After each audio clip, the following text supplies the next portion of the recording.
As you see, I am in a different jail. As you see today, sometimes I battle health issues, but I refuse not to let it get me down because God is higher than that, and I just decided to go ahead and preach in my lay down wheelchair.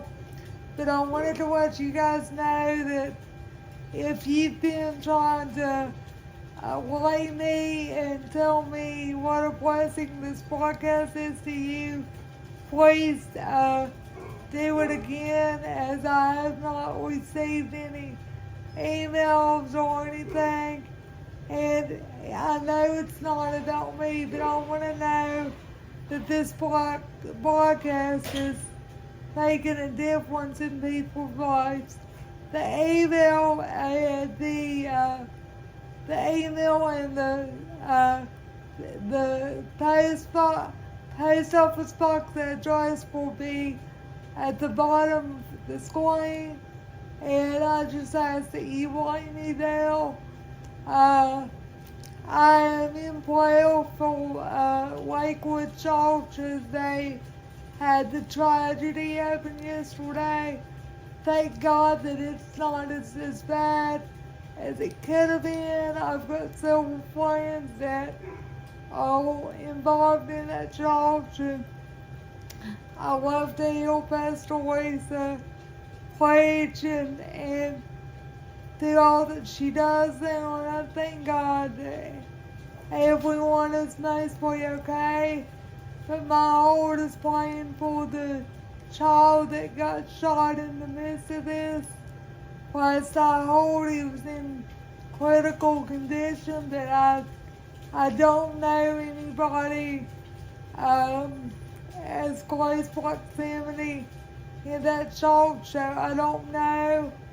But I pray continued prayer for the church and continued prayer for the tragedy within that church. I've got another sermon that my friend is going to read to you today, as I wrote this sermon a while back and I use it a lot.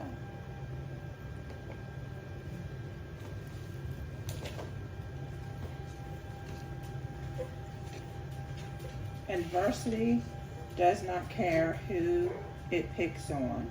You could be a minister of the gospel for 18 years or just an average person. Does God do this adversity? No, he does not. And do not think this adversity is your punishment, or that you have done something to deserve it, as we have heard here at Graceway. Do you ever feel that you are crying out to God or screaming out to a brick wall, and you feel that God is nowhere to be found? God is right there with you every step of the way. He is going to be there with you very quietly to see how you will react on your own, and quit depending on the human natural man to carry you. Whatever adversity you are going through, look at it as a test. Do with God's flow and quit listening to everyone's destiny they think you should have. You know deep down in your heart what your true destiny is. If you are at a place in your life that you feel comfortable, get yourself out of your comfort zone. Although that you know what your destiny is, if you keep fighting, you will have to be on testing time that much longer. Once you quit fighting and resisting against God, you will find yourself in the place of contentment, just as a horse does in the natural. In the water, a horse knows how to swim its natural pace as God designed it to. For instance, when you give into the natural resistance of the horse that God has designed it to know how to swim, it will bring you to shore safely. But if you keep fighting and resisting on your own and not give in the arm of a loving God who knows all the hairs on your head, you will fail this test and have to go through it again. I know it's sometimes hard to be not where you want to be, physically, spiritually, and emotionally. I am there right now. I fight every day to try to make things happen the way I think that is God's plan is to work, and it never does.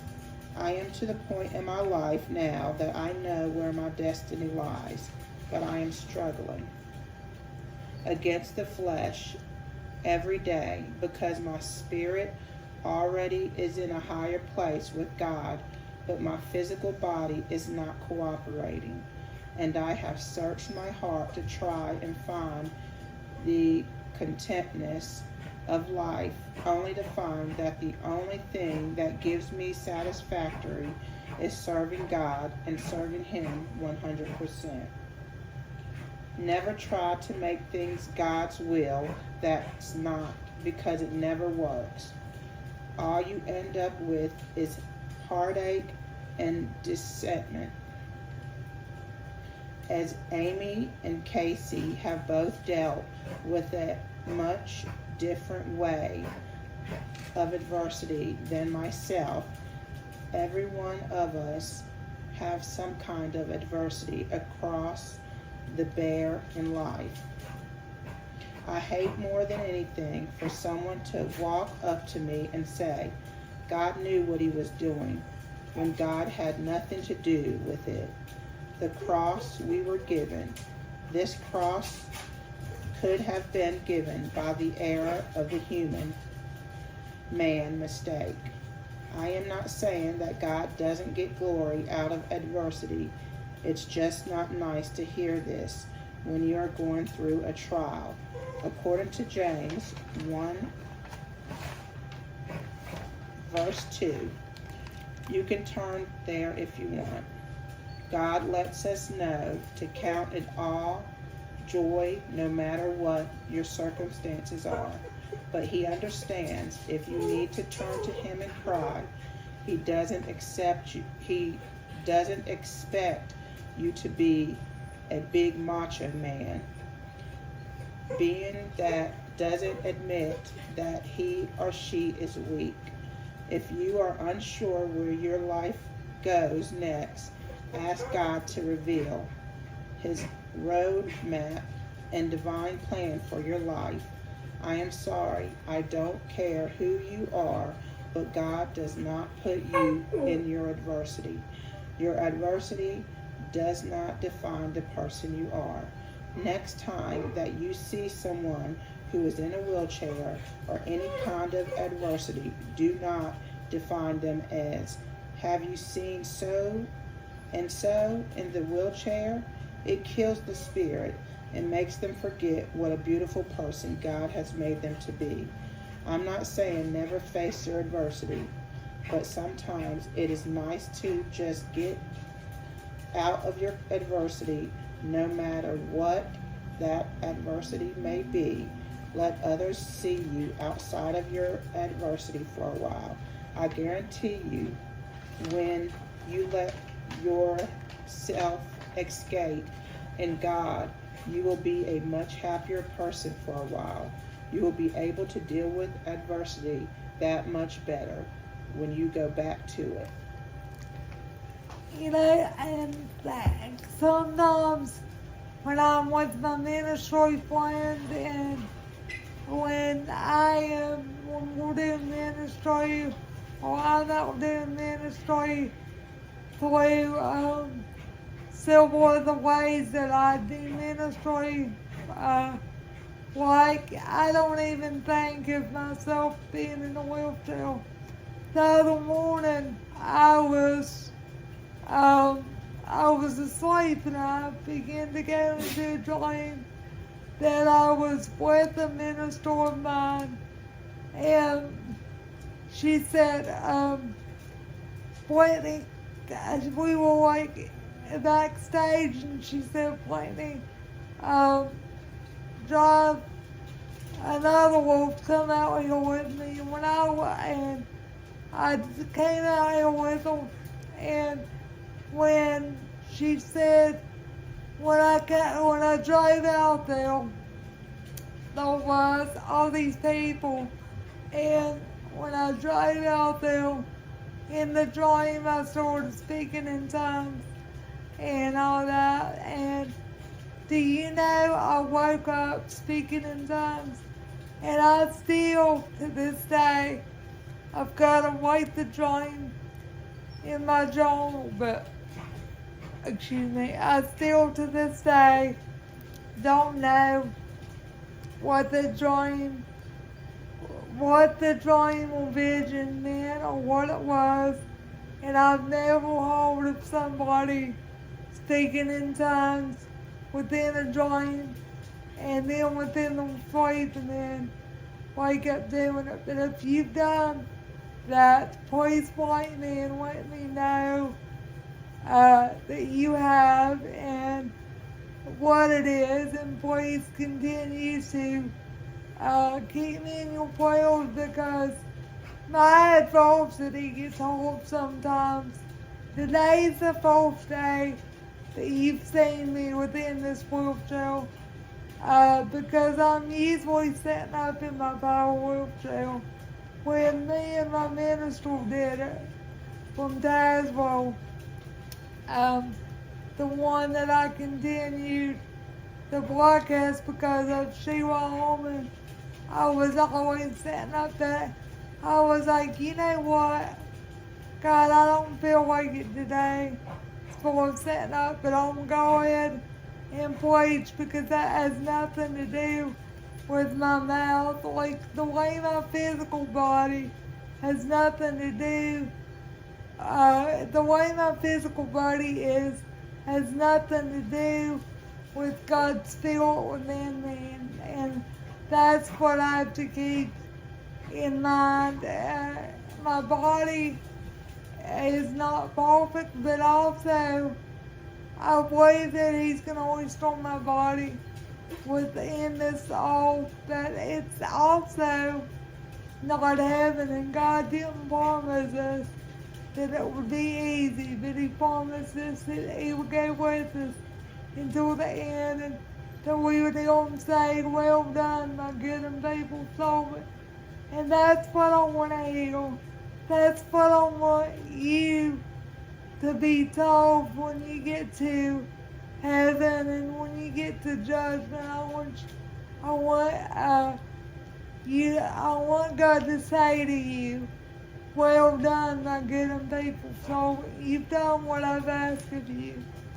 And you know, sometimes, I know personally with me, I would like to get a job in the secular world, as far as, you know, being able to physically walk at all and do all that, but my physical body doesn't allow that right now, and I'm trying to be content in what God has given me and be steadfast within the ministry that He has given me to participate in, to make differences in people's lives, because what I want to do physically, as much as I would like to get up, walk and run on the beach, know what it's like for my feet to hit the sand, in the end, that's not going to matter. As much as I want it to matter, right now, that's not going to matter. But as far as the Bible tells us in Romans 10:9, if you confess with your mouth and believe in your heart Jesus Christ is Lord, you shall be saved. I would be happy to minister to you. I'm thinking about giving the TV station, my cell phone number. Haven't figured out the logistics of it yet because I still want to know this podcast is making a difference in your life. And if it's not, I want to know what topics you would be interested in and what you do need help with. Because my goal is to make as many differences in people's lives that I can and take as many people as I can to heaven with me. My goal in life is to minister to children and to their families, and I do my best to do that every day. But I also would like to evangelize some and do all that. And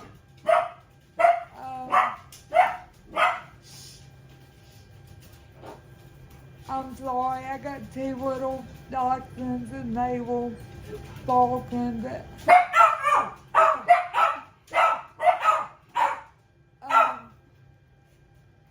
my goal is to evangelize some and go to different places in these last days and to tell someone how good God is. And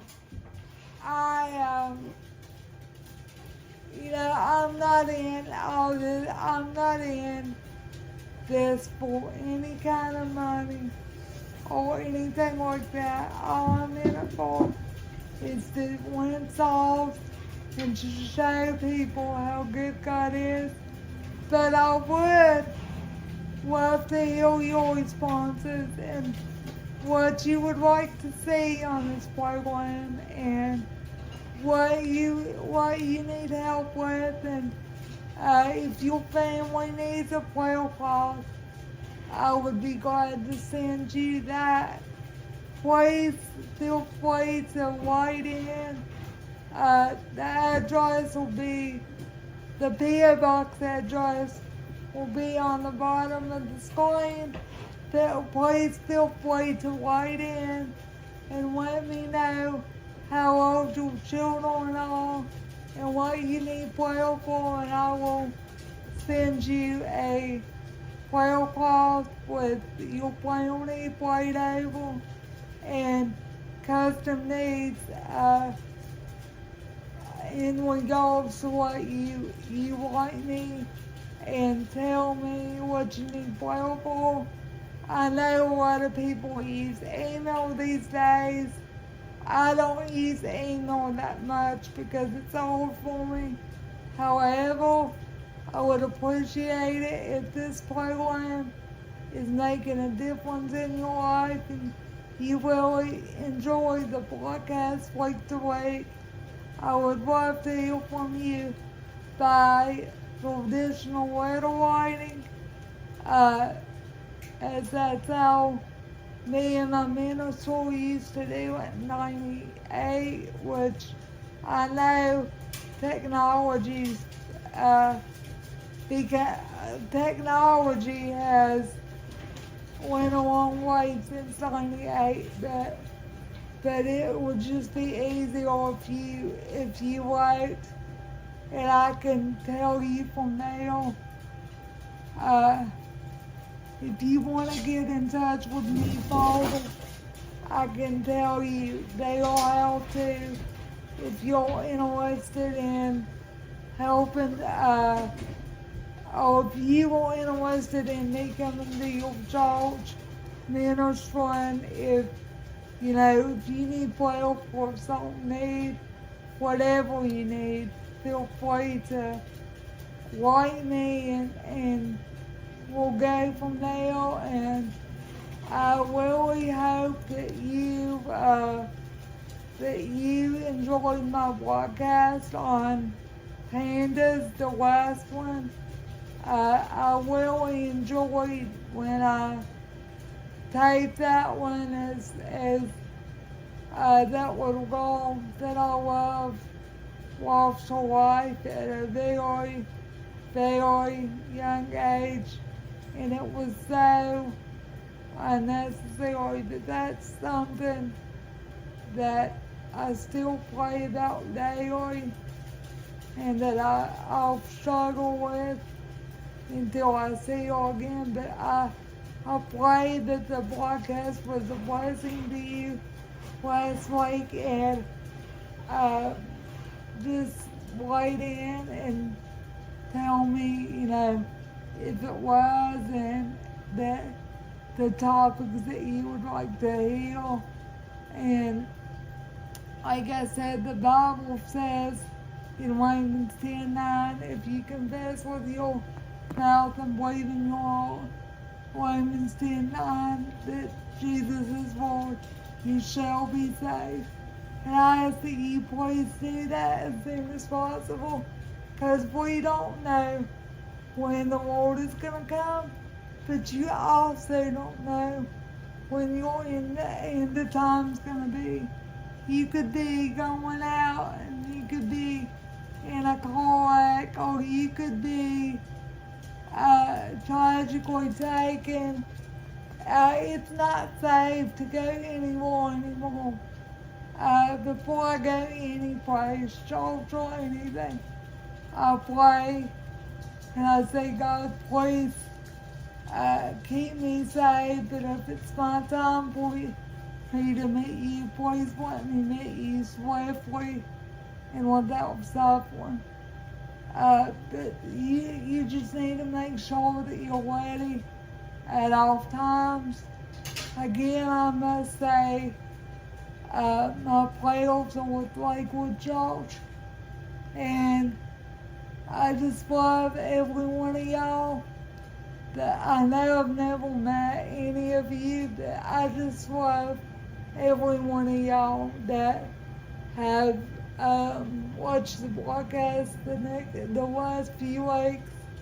I pray that I can go till the end of this year and beyond, depending on how things go. But please write me and tell me you're making a difference in my life, not because of me and not because I want self-affirmation, but just because so I'll know you need to talk at this area, you need to talk about this, because I want the world to say, well done, getting faithful servant in everything that I do. And like I said, I go by traditional letter writing. I know a lot of people don't, but I ask that you please do that. And I will write you back, and thank you. I'll see you next week.